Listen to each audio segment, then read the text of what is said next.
24 घंटा भगवान के नाम के जाप भइल बा। विवाह भइला, विवाह कीर्तन गावल जाला। हमने हिंदू समाज के मनोज शर्मा भाई ग्रंथ के भी यहाँ के कहतनी कि ग्रंथ में गलतियों लिखल बा, सहियो लिखल बा ना। ग्रंथ कबो गलती ना होला, अपन सोच गलती होला। अब रौरा के केहू कहती कि भैया जी हई लिखल बा तौने बतिया के कहे के बा। आ हमनी के चाचा कुछ कुछ पढ़ी ले सन, तो हमनी के आज ले गलती नहीं खे बुझाइल की गलती बावे। लेकिन दोसर केहू इनकरा के कह के सुना दिल बा, इनकरा गलती ग्रंथ बुझाता। हमने के यहाँ के रामायण तुलसीदास लिखले बनी गलती बा, वेद व्यास जी महाभारत लिखले बनी गलती बा। हमने के आज भोजपुरी भाषा में शिरोमणि सुखनंदन यादव जी रामायण लिख दिल बनी। अब तो केहू कुछ कोई तो कोई वो गलती है बा। तो अब ये बात के कोनो जवाब ना हो। सेंट वाला बाद में कही ले, लेकिन जब ना काम में हमने के आइल बनी जा। रोवा लोग के विवाह कीर्तन हम सुनाओ तनी जान तनी कहां से त्रिपुरासुर नाम के राक्षस बड़ी अत्याचार कैले रहे। आ ओकरा डर से सारा देवता लोग थरथर कांपत रहे। तब भइल का सारा देवता लोग चल गईल। राम जी के खानदान में एगो ऋषि रहनी जेकर नाम रहे दधीचि ऋषि। आ दधीचि ऋषि के लगे जाके कहता लो कि हे बाबा, हाथ जोड़ के कहले रहे लो, हाथ जोड़ी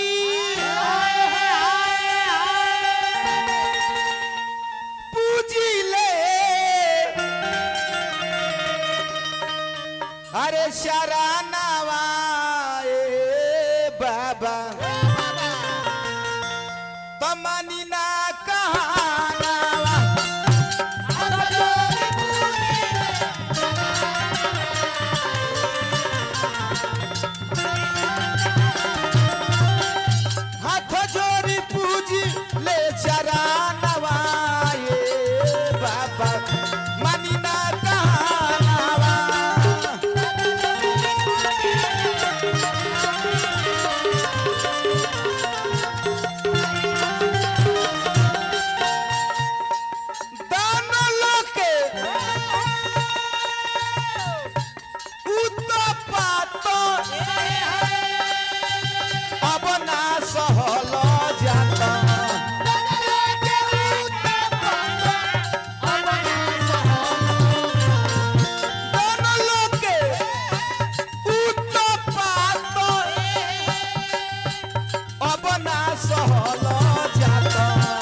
पहुंच गए दधीचि ऋषि के लगे।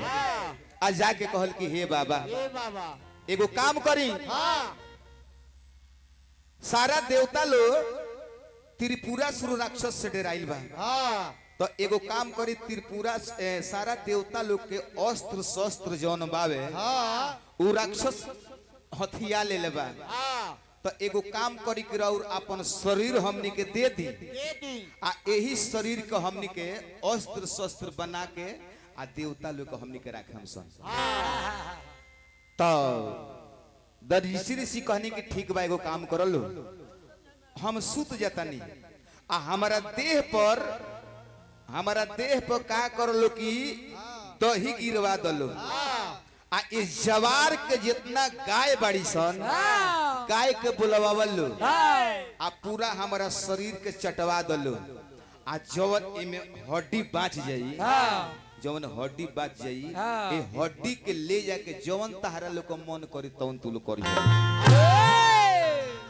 उहे ददीची ऋषि के का कल देवता लो सुता दिहल आ सुता के आ दही देही पर से गिरा दिहल लोग आ जवार भर के गाय बोला के आ देह के चटवावे लगलो। ए पिंकी ए जी गीत के भाव बा ए तदेह चाटे लगली उहवा गैया। बाबू हमारे विशंभर चाचा कि देह चाटे लगली उहवा गैया ऋषि गोसाइया के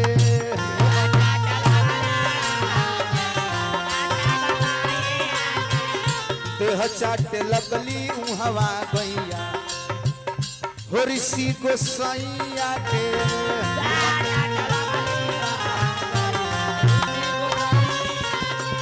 हेने आवो पूरा जैसे हितार शरीर बा आ ए शरीर पर दही गिरा दिया। आई बुझे कि हे शरीर पर मान ली कि दही गिरा दी हल हमें गाय हो जाता आ गाय आवसन आ गाय आके चाटसन एने करी चाट दी जिसे भाव माने हम बताओ तनी आई पूरा दही हते है पर हां पूरा दही है आ पूरा गाय है चाटी चाटी तनी साउर आगे देही जब भइले खाली देवल बजावे ताली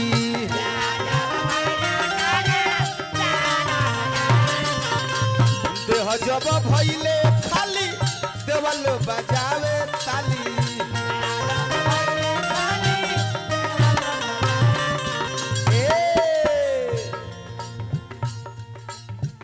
ए बबुआ छैला जादू बुरा बक गवैया ऋषि गोसैया के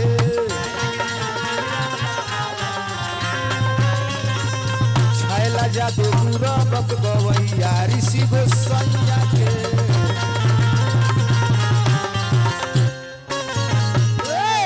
सारा देवता लोग जब गाय शरीर के चाट गली सन सिर्फ हड्डी बच गई उहे गईल केकरा लगे उहे विश्वकर्मा भगवान को लगे ददीची ऋषि के हड्डी गईल आ ओही हड्डी के विश्वकर्मा भगवान एगो त्रिशूल बनौनी उ त्रिशूल दिया गईल शंकर भगवान के आ एगो वज्र बनौनी वज्र दिया गईल इंद्र भगवान के आ एगो धनुष बनौनी जौना धनुष के नाम पड़ल पिनाक तो उ पिनाक दिया गईल केकरा के विष्णु भगवान के।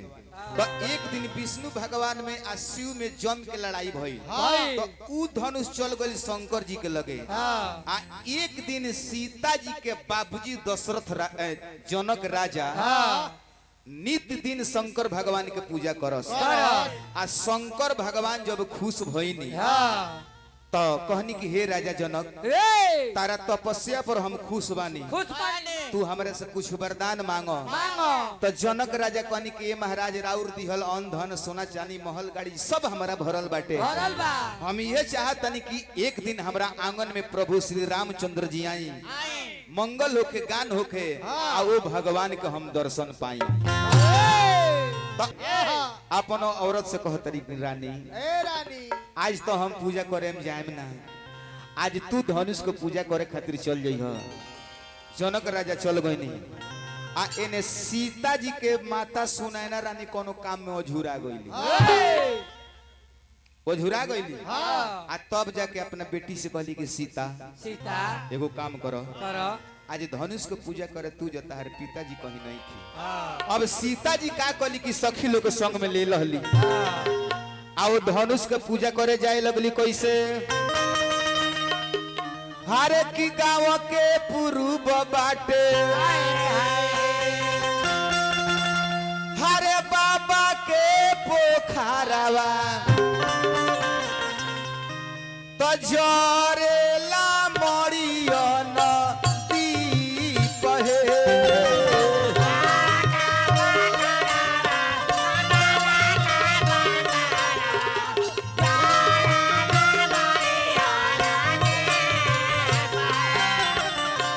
पूर्व बाटे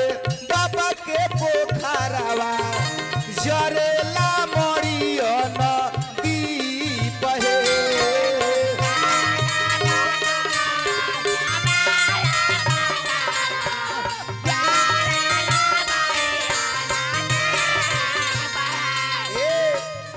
सीता जी जा तारी आ चारू बगल देखो तारी एक बगल धनुष बाटे आ ओ धनुष पर खर पात जामल बाबे अब हेने हमरा के तीरता कर ए अरे गाँव के पूर्व बाटे बाबा के पोखरवा जरेला मड़ियन दीप हे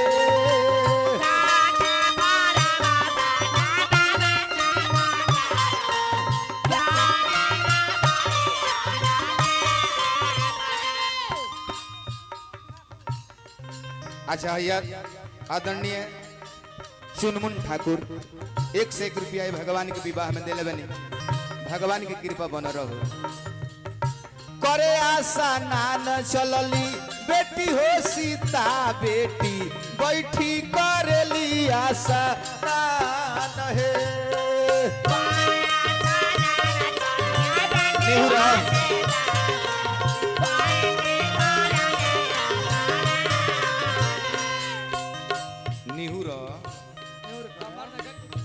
केंगा नहाल जला ढेर पानी में ना जी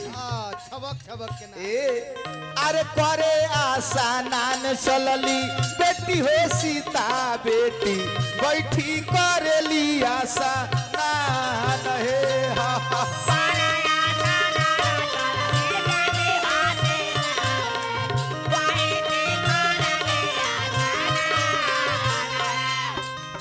सीता मैया स्नान कलहली अब ओ जगहिया पर गईली जमुना जगहिया पर धनुषवा रख रहे देखली कि बड़ी खर पात जामल बाटे अब का कहली कि सीता जी बाएं हाथ से ओ धनुषवा के उठा लहली बाएं हाथे सीता बेटी धनुषा उठवली दिहली जगहिया के लीप हे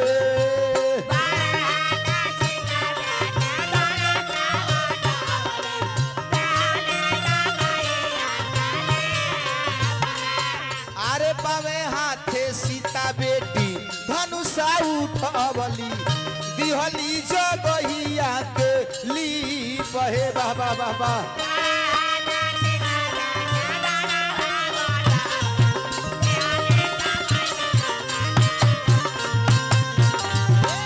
सीता मैया जाके आ देखली कि ए जगह पर बड़ी खाद घर घास भूसा कुल हिबावे बाएं हाथ से धनुष के उठा दहली आ दहिना हाथ से वो जगह के लिप दली आ पूजा करके चलो अली आ बिहान भइला जनक राजा गईनी तो देखनी कि धनुष एक जगह पर से दूसरा जगह हटल बा उहे आगे अपना औरत से पूछनी कि धनुष के पूजा करे की गइरल के गइरल सुनैना रानी कहली कि सीता जी धनुष के पूजा करे गइरनी हो तो जनक राजा सीता जी के बुला के पूछनी कि बताओ कि जब धनुष के पूजा करे गइरलू है तो एक जगह पर से दूसरा जगह पर वो धनुष के धइले बा तब सीता जी कहली कि पिताजी हम देखनी है कि बड़ी घास भूसा रहल यही से दूसरा जगह पर उठा के एक हाथ ले गया ओ जगह के लिप दिल बनी ओही बेरा राजा जनक जी प्रतिज्ञा कइले